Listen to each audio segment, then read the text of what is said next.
Hey everyone, and welcome back to my channel, Chat South Africa with Pammy T.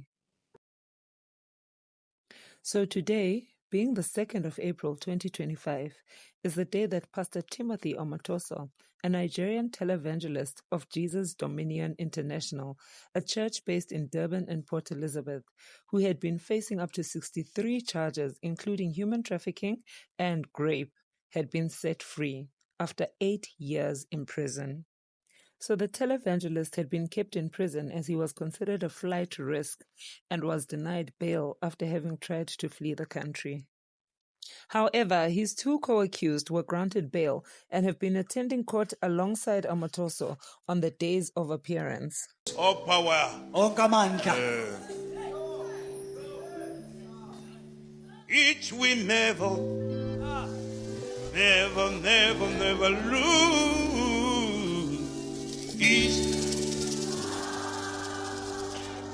Each we never. You know what?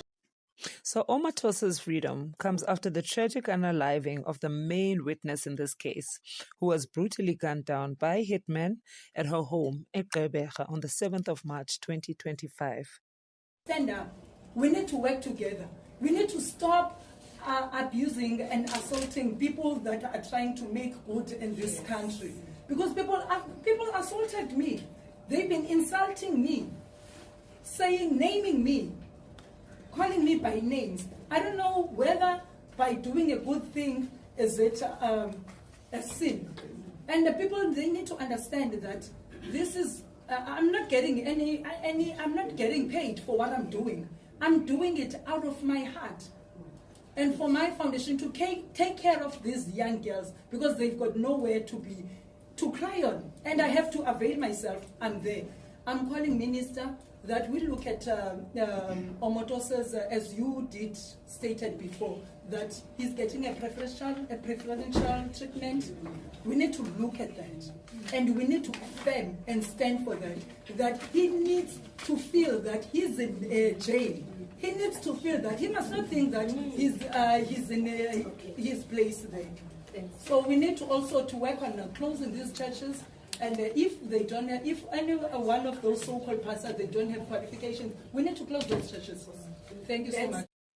So 8 years down the line, after having been apprehended since 2017, with lives lost, emotions elevated, and several court appearances, this is what the judge had to say following the trial.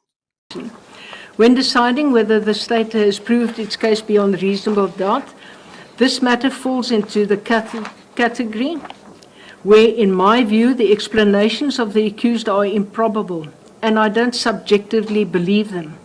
However, due to the uncertainty of the actions of the state and the lack of proper cross-examination, I cannot find that the accused version are so improbable that they cannot reasonably possibly be true. The accused bore no onus to convince the court of their innocence. I am of the view, in the light of all the circumstances of the case, that the state has not proved its case beyond reasonable doubt. Yes. Quiet, please. The accused are found not guilty and are discharged on all the charges.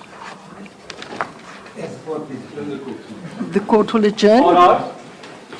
The accused are found not guilty and are discharged on all the charges.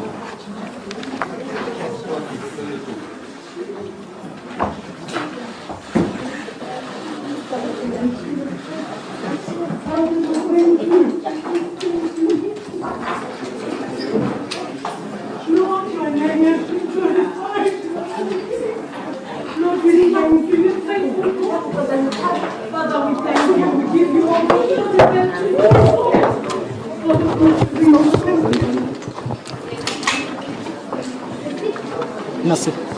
Man of God, how do you feel at the moment? It's been a long road. The only thing I can say, I thank God. I thank God. I give him all praise.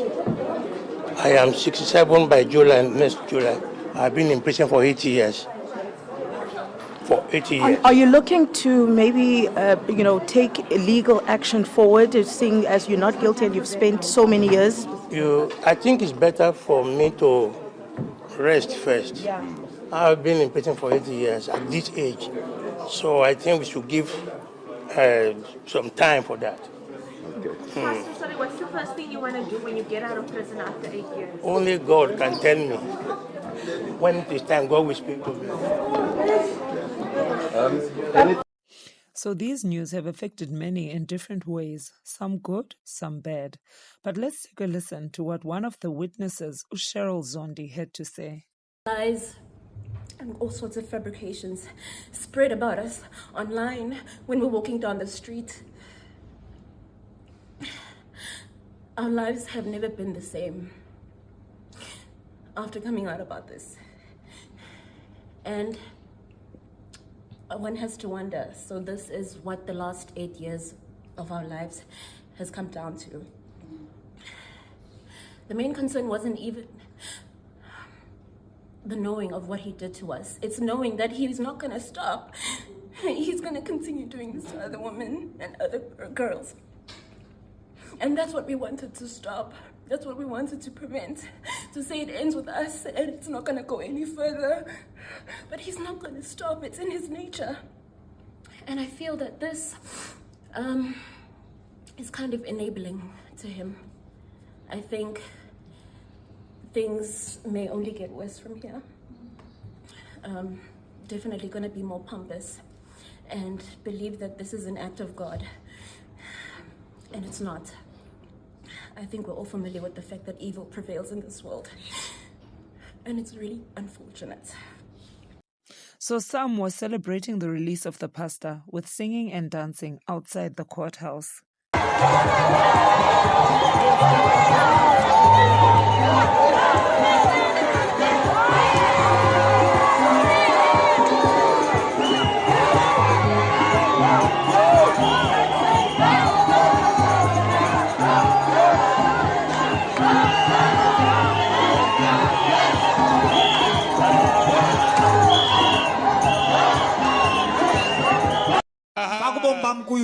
All power.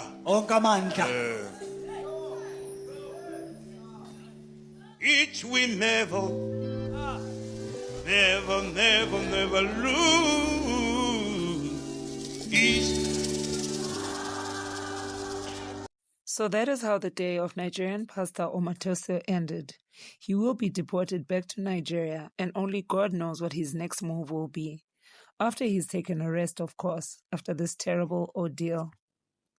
South Africa, what are your thoughts? Let's chat.